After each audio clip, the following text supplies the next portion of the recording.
हाँ जी, कैसे हो आप सब लोग। एक बहुत ज्यादा जरूरी क्वेश्चन, एनसीईआरटी को मन लगाकर कैसे पढ़े।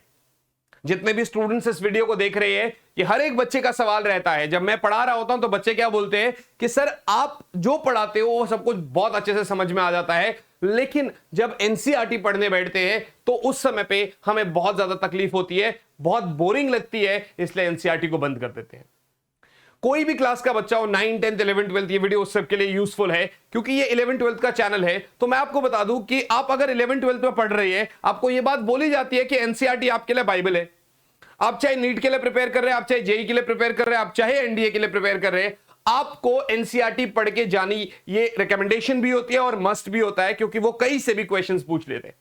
इनफैक्ट आजकल तो बोर्ड्स में भी आपका कॉम्पिटेंसी बेस्ड क्वेश्चंस आ गए, असर्शन रीजन क्वेश्चंस आ गए, केस बेस्ड क्वेश्चंस आ गए, डेरिवेशन को काफी कम कर दिया गया है। जो लोग अभी भी बता रहे हैं कि 30-35 नंबर के डेरिवेशन आएंगे, पेपर जब आएगा तो खुद ब खुद सब कुछ पता चल जाएगा। सैंपल पेपर मतलब जो भी आपका आया है उसमें भी आप देख लेना, कोई भी 30-35 नंबर के डेरिवेशंस नहीं है।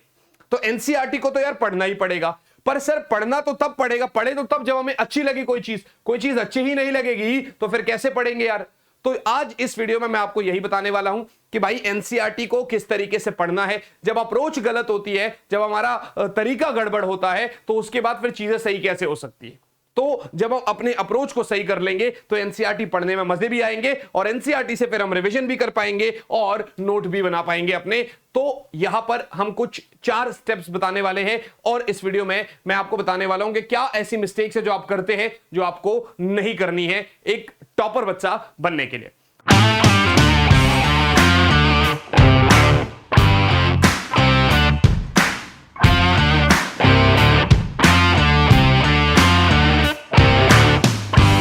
सबसे पहला स्टेप अगर मैं आपको बताऊं यहां पर, तो पहला स्टेप क्या है, knowing the story of chapter before starting the chapter.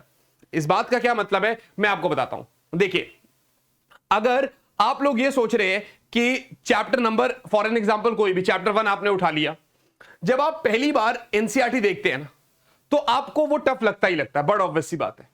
लेकिन व्हाट इफ आपको सेम चीज पहले टीचर ने पढ़ा दिया। फॉर एन एग्जांपल हम एक मतलब एग्जांपल लेते हैं, एक कुलाम्स लॉ का एग्जांपल लेते हैं, ठीक है ना, ये एक टॉपिक है। अब इस टॉपिक को आपके टीचर ने पहले आपको एक्सप्लेन कर दिया, आपके टीचर ने पहले आपको बहुत अच्छे से एक्सप्लेन कर दिया, आपने टीचर से पढ़ लिया। अब उसके बाद फॉर एन एग्जांपल पूरा कुलाम्स लॉ खत्म हो गया। अब आपने क्या किया, कुलाम्स लॉ को पहली बार सिर्फ पढ़ लिया। अच्छा, पढ़ने का मतलब ये नहीं होता कि आप हाईलाइट कर दोगे, आप अंडरलाइन मार दोगे, आप पूरे की पूरे एनसीईआरटी पे हाईलाइट कर दोगे, ठीक है ना, वो नहीं करना है। आप ध्यान से देखोगे, ये टीचर ने आपको पढ़ा दिया, आपने बहुत अच्छे से इसको कर लिया। अब आप एनसीईआरटी खोलो और अब आप पहली बार कुलाम्स लॉ रीड कर लो। हो सकता है अभी भी आपको 2-4 शब्दों का दिक्कत आ रही हो, ठीक है ना, बट अब आप इसको पहले एक बार कर लो, एक बार आप इसको पहले पढ़ लो, ठीक है ना। अभी आपको कुछ करने की जरूरत नहीं है, कोई हाईलाइटर नहीं लेना है, कोई आपको नोट्स नहीं बनाने, अभी आपको सिर्फ पढ़ना है। पढ़ते ही आपको करीब करीब 70% एनसीईआरटी तो वैसे ही समझ में आ जाएगी। अगर 30% में दिक्कत है तो उसका भी दिक्कत अभी हम जुगाड़ करेंगे। समझ में आ गया कि नहीं आ गया। तो सबसे पहले तो आपको टीचर ने कुलाम्स लॉ बताया, सबसे पहले आपने टीचर की जो है ना स्टोरी समझ ली कि भाई टीचर ने आपको क्या बात बोल दी, ठीक है ना। कुलाम्स लॉ के बारे में पूरा समझ लिया कि जिस तरीके से 2 पॉइंट चार्ज होते हैं, किस तरीके से फोर्स लगता है, ये सब आपके दिमाग में आ गया। अब उसी चीज को जब आप एनसीईआरटी से पढ़ोगे तो आपको चीजें मतलब 70% तो क्लियर होने लगेगी, ठीक है ना, ये आपको समझ में आ गया। स्टेप 3 जो है, अब आपको क्या करना है, ये कब करना है, ये मैं तब करने को बोल रहा हूं जब आप चैप्टर आपका कंप्लीट हो जाता है। सपोज करते हैं आपका जब ये चैप्टर कंप्लीशन हो गया, ठीक है ना, जब आपका चैप्टर कंप्लीट हो गया, अब आप इसको उठा लो एनसीईआरटी को। आप एक बार साथ साथ रीड कर चुके हो, जब टीचर आपको डिटेल में पढ़ा रहा है तो साथ साथ एक बार आप रीड कर रहे हो, ठीक है ना, कोई हाईलाइट नहीं करना था उस टाइम पे, कोई वो नहीं करना था। अब आप क्या करेंगे, जब चैप्टर आपका खत्म हो गया तो एक बार टीचर के नोट से पूरा चैप्टर रिवाइज कर लेंगे। ज्यादा टाइम इसलिए नहीं लगेगा क्योंकि आप साथ साथ रिवीजन कर रहे थे, ठीक है ना। अब आपका चैप्टर खत्म हो गया, एनसीईआरटी उठाओ।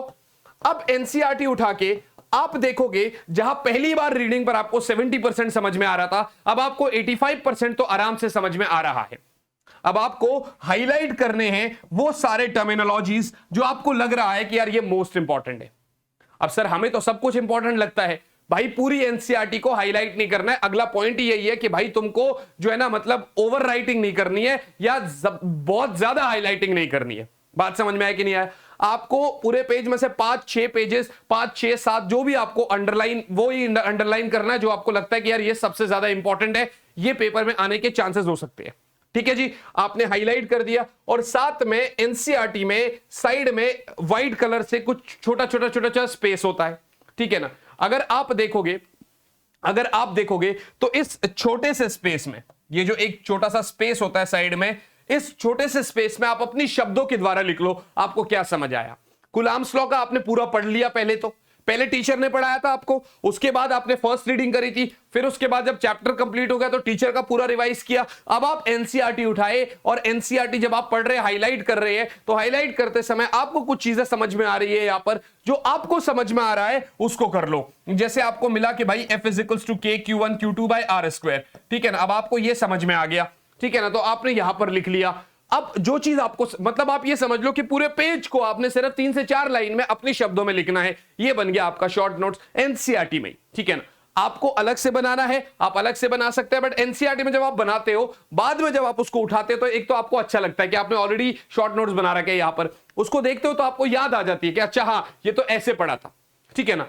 प्रॉब्लम क्या होती है यार, हमारी सबसे बड़ी प्रॉब्लम एक ही है, और वो प्रॉब्लम ये है कि हम लोग एनसीईआरटी कब उठाते हैं? टीचर ने चैप्टर पढ़ाया था अप्रैल में, हम एनसीईआरटी उठाते हैं अगस्त में, तो वो अप्रैल का चैप्टर हमें उस टाइम पे टीचर ने पढ़ाया था, याद रहता नहीं है। अगस्त में आपको एनसीईआरटी समझ में नहीं आती है और आपको लगता है यार ये तो बहुत बोरिंग है। या फिर दूसरी प्रॉब्लम है कि टीचर के पढ़ाने से पहले ही एनसीईआरटी खोल लेते हैं, पहले ही देखने की कोशिश करते हैं, समझ में नहीं आती, और जो चीज समझ में नहीं आती वो चीज के बाद आपको नींद आने लग जाती है, फिर आप एनसीईआरटी बंद कर देते हो। तो ये एक लॉजिकल चीज है, किस तरीके से आपको अप्रोच करना है, किस तरीके से आपको एनसीईआरटी खोलनी है, कब कब रिवीजन करनी है, ठीक है ना। तो आपने ये पूरा कर लिया। आपको एक पढ़ने का तरीका बताता हूं। देखो, जब मैं पढ़ता था तो मैं कैसे पढ़ता था, पहले मैं वो आपको बता देता हूं। आज टीचर ने कुछ भी पढ़ा दिया, आज घर गए उसको फटाफट थोड़ा सा सेम चीज को लिख लिख के देख लिया। लिखने से क्या होता है ना, चीजें दिमाग में ज्यादा जल्दी याद आती है। देखने से कुछ नहीं करना, मैंने लिख लिख के पूरा कर लिया। कल जो टीचर ने पढ़ाया तो पहले जो आज पढ़ा था, मतलब जो फर्स्ट डे का जो लेक्चर है, पहले उसको अच्छे से रिवाइज किया, उसके बाद अगले वाले को। अब ऐसा है कि टाइम यहां पर थोड़ा सा ज्यादा लगने वाला है, लेकिन ये प्रोसेस जब आप एक हफ्ते तक करोगे ना, आपको अच्छा लगने लगेगा। कैसे? आज जब चैप्टर पढ़ा था, आज जब रिवीजन करी थी तो 2 घंटे लगे। कल उसी चीज की जब मैं रिवीजन कर रहा था तो मुझे 2 घंटे नहीं लगे, मुझे 50 मिनट लगे। और तीसरे दिन मैंने पहले दिन और दूसरे दिन का किया। अब जब मैं पहले दिन का रिवाइज कर रहा था तो मुझे सिर्फ और सिर्फ आधा घंटा लगा। यही चीज को जब मैं 7वें दिन देख रहा था, पेज देखते ही मेरे दिमाग में इमेज बनती जा रही थी। अब आपको लिख के थोड़ी देखना है, आपके दिमाग में इमेज बन रही है, ओके ओके ओके ओके ऐसे करके। तो जो पहली क्लास का लेक्चर है वो आपका 5 मिनट के अंदर अंदर आपका रिवीजन हो जाएगा। ऐसे करते करते जब आप चलोगे ना तो आपको बड़ा मजा आएगा। अब यार इस चीज के लिए आपको देखो टाइम तो मैनेज करना पड़ेगा, कैसे क्या है। टाइम टेबल की वीडियो मैं ऑलरेडी आपको दे चुका हूं, टाइम मैनेजमेंट की एक और वीडियो आपके पास आ रही होगी। हम रेगुलर बेसिस पर आपको कंटेंट दे रहे हैं, आप एक बार चैनल स्क्रॉल करिए, मैं बहुत मेहनत कर रहा हूं आपके लिए। अब आपके उठने के दिन आ गए हैं, ठीक है ना, अब आपके जागने के दिन आ गए हैं, अब सोने का टाइम खत्म हो चुका है। मिस्टेक्स टू अवॉइड, हमें क्या क्या मिस्टेक्स नहीं करनी है। पहली बात, रिवीजन में हम बहुत ज्यादा लंबा गैप दे देते हैं। अप्रैल में टीचर ने पढ़ाया, अगस्त में या सितंबर में जब मिड टर्म होंगे तब हम रिवाइज कर रहे होंगे, राइट। देखिए अभी भी आप रिवीजन करेंगे ना, बहुत सही है, कोई दिक्कत नहीं है। लेकिन टीचर ने जब पढ़ा दिया आपको, ऑन द स्पॉट रिवीजन करने से क्या होता है, वो एक तो रिटेन रहता है, और बाद में जब आप उसकी दोबारा रिवीजन करते हैं, पता है कब, वो जो शॉर्ट नोट जो आपने खुद से बना रखे थे उसको जब आप देखते हैं तो उससे फिर आपकी चीजें रिकॉल होने लगती है। अक्सर बच्चा इस समय पे टीचर के नोट्स के पीछे भागता है, सर आपके नोट्स क्या है, सर आपके नोट्स क्या है। 15 जगहों से सोर्सेस को कलेक्ट करते हैं, ठीक है ना, एनसीईआरटी भी ले लिया, एक और रेफरेंस, एक और। अरे भाई इतना कुछ नहीं है, जो आपके टीचर ने आपको दिया है, जो टीचर आपका पढ़ा रहा है, उस एक चीज को आप कर लो, उसको बहुत अच्छे से कर लो। उसके बाद एनसीईआरटी पढ़ लो, एनसीईआरटी में ही शॉर्ट नोट्स बना लो, और कोई भी एक पीवाईक्यू की किताब। अब जैसे पीवाईक्यू की किताब यहां पर सामने आई है, तो मैं आपको यहां पर बता रहा हूं, चाहे आप 11th क्लास में है, चाहे 12th में है, चाहे नीट में है, चाहे जेई में है, ये ओसवाल की बुक्स है। मैं इन्हीं बुक से, अच्छा ऐसा भी नहीं है आपको, अगर आपको ये लग रहा है कि मैंने पढ़ी नहीं है या फिर कुछ है, तो मैं आपको भरोसा दिला देता हूं, मैं इन्हीं बुक्स के जो है ना क्वेश्चंस करवा रहा हूं। यहां पर अगर आप देखोगे, आपको वीडियो में यहां पर दिख रहा होगा, ये दिखाता हूं मैं आपको, यहां पर दिख रहा होगा कि मुझे कौन सा क्वेश्चन यहां पर आपको शायद दिख नहीं रहा, बट यहां पर लिखा हुआ लेक्चर 3।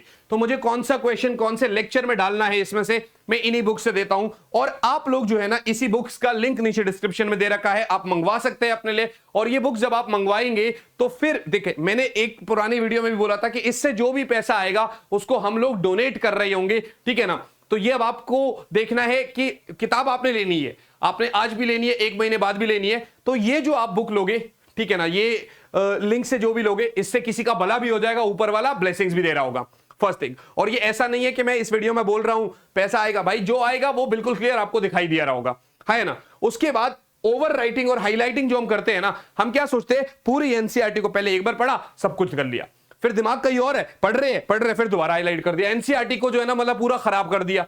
भाई जब आप पढ़ो ना तो उस समय पे पूरा का पूरा फोकस आपका वहीं पर होना चाहिए, उस समय पे कुछ और कहीं और पर नहीं होना चाहिए। हाँ, जब टीचर ने पढ़ाया था 6 दिन तक आपने जब सेम चीज को रिवाइज करा, 7वें दिन जब आप उसको रिवाइज कर रहे हो, आप दिमाग में गाना भी सुन रहे होगे ना, तो भी वो आप चीज आपके बहुत अच्छे से समझ में आ रही होगी। बट कोई नई चीज पढ़नी है और आपको उसको सुनना है अच्छे से, पूरा फोकस होना चाहिए आपका, तो पूरा सब चीज को हाईलाइट नहीं करना है, सिर्फ उस चीज को हाईलाइट करना जो आपको लगता है इंपॉर्टेंट है, ताकि जब आप एनसीईआरटी खोलो तो आपको दोबारा ये ना लगे कि यार ये तो मुझे अब तीसरी बार फिर से पढ़नी पड़ेगी, तो पूरी हाईलाइट हो रखी है ना।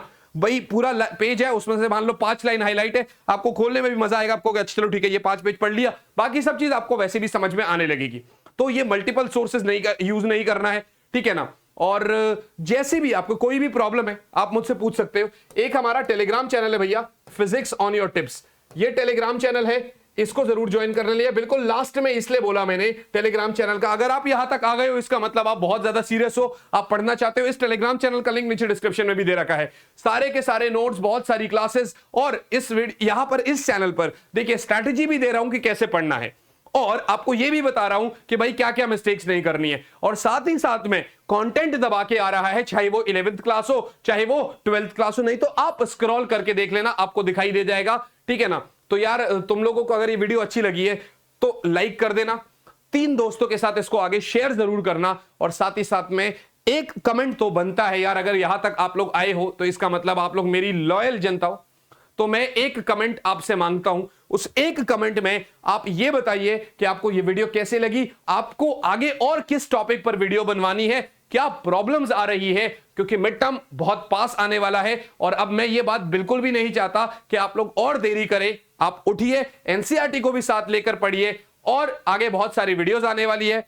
मैं आप लोगों से मुलाकात करूंगा आप ही की अगली वीडियो में, तब तक के लिए यार बच्चों party, all the very best बच्चों, bye guys, bye and yes, जय हिंद।